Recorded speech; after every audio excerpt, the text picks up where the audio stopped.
ನಾವು ಗ್ರಾಮೀಣ ಅಭಿವೃದ್ಧಿ ವಿಭಾಗದ ಅತಿಥಿ ಉಪನ್ಯಾಸಕರಾಗಿರ್ತೀವಿ. ನೋಡಿ, ಇಲ್ಲಿ ಏನ್ ನಾವು ರೂಮ್ ಬಂದ್ರೆ ನಮ್ಮನ್ನ ಒಳಗಡೆ ಸಹ ಬಿಟ್ಕೊಳ್ಳೋದಿಲ್ಲ. ಇಲ್ಲಿ ನಾಯಿ, ನರಿಗಳು, ಬೆಕ್ಕುಗಳು ಇವನ್ನೆಲ್ಲ ಬಿಟ್ಕೋತಾರೆ. ಡಾಕ್ಟರ್ ಬಾಬಾ ಸಾಹೇಬ್ ಅಂಬೇಡ್ಕರ್ ಫೋಟೋ ಸಹ ಕೆಳಗಡೆ ಇಳಿಸಿ ಇಟ್ಬಿಟ್ಟು ಕಾಲ ಹತ್ರ ಇಟ್ಕೊಂಡಿದ್ದಾರೆ. ಇದು ಯಾವ ರೀತಿ ಕೃತ್ಯ, ಯಾವ ರೀತಿ ಹೇಗೆ ಕೃತ್ಯ ಅನ್ನೋದ್ರೆ ನಮ್ಗೆ ಗೊತ್ತಾಗ್ತಿಲ್ಲ. ನಮಗೆ ಊಟ ತಿಂಡಿ ಆಹಾರ ಕೊಟ್ಟಿರ್ತಕ್ಕಂಥ ಬಾಬಾ ಸಾಹೇಬ್ ಅಂಬೇಡ್ಕರ್ ಫೋಟೋ ಇಷ್ಟು ಅವಮಾನ ಮಾಡ್ತಿದ್ದಾರೆ ಅಂದ್ರೆ ಇವ್ರಿಗೆ ಏನ್ ಹೇಳ್ಬೇಕು ಅನ್ನೋದೇ ಗೊತ್ತಾಗ್ತಿಲ್ಲ. ಇವ್ರನ್ನ ಇನ್ನೂ ಎಷ್ಟು ಕಾಲ ನೀವು ಮುಂದುವರ್ಸ್ಕೊಂಡು ಹೋಗ್ತೀರಾ?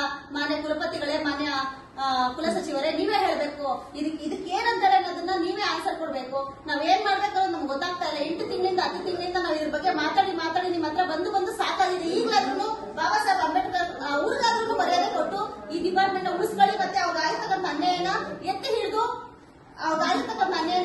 ನ್ಯಾಯ ಕೊಡಿಸ್ಬೇಕು. ದಯವಿಟ್ಟು ನಿಮ್ಮಲ್ಲಿ ಕಳ್ಕಳೆ ಕೇಳ್ಕೊತೀನಿ. ಅವ್ರಿಗಾದ್ರೂ ಒಂದು ಮರ್ಯಾದೆ ಕೊಟ್ಟು ಅದನ್ನ ಬೆಳೆಸ್ಕೊಂಡು ಹೋಗ್ತಾ ಇಲ್ಲಿಗೆ ಈ ಡಿಪಾರ್ಟ್ಮೆಂಟ್ ಮರ್ಯಾದೆ ಕಲ್ದಿರೋ ಸಾಕು. ಇನ್ಮೇಲಾದ್ರೂ ಉಳಿಸಿ, ಆಯ್ತಾ? ಆಮೇಲೆ ಏನ್ ನೀವಾದ್ರೆ ಅಂತಂದಿದ್ದಾರೆ, ಇವ್ರು ಹೆಣ್ಮಕ್ಳು ನೋಡಿದ್ರೆ ಆಗಲ್ಲ, SC/ST ನ ಕಂಡ್ರೆ ಆಗಲ್ಲ, ಯಾರು ಒಳಗಡೆ ಬರೋದಕ್ ಬಿಡಲ್ಲ. ಅದೇ ರೀತಿ ನಮ್ಮನ್ನ ಏನ್ ಕಳ್ಳರ ತರ ನೋಡ್ತಾರೆ.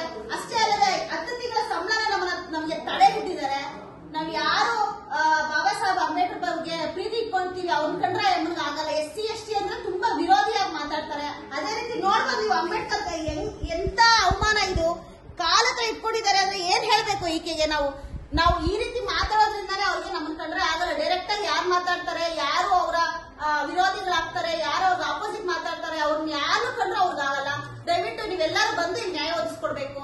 ನಾವು ಬೆಂಗಳೂರು ಯೂನಿವರ್ಸಿಟಿ ಅವರೇ ಅಲ್ಲ, ಇಡೀ ಕರ್ನಾಟಕನೇ ಒಂದಾಗಿ ಈ ದಿನ ಅವ್ರಾಗಿರ್ತಕ್ಕಂಥ ಅವಮಾನನ ಎತ್ತಿ ಹಿಡಿದು ಸಂವಿಧಾನಕ್ಕೆ, ಅಂಬೇಡ್ಕರ್ಗೆ ಒಂದು ನ್ಯಾಯ ಒದಗಿಸ್ಕೊಡ್ಬೇಕಾಗಿ ನಿಮ್ಮಲ್ಲಿ ಕೇಳ್ಕೊತೀನಿ.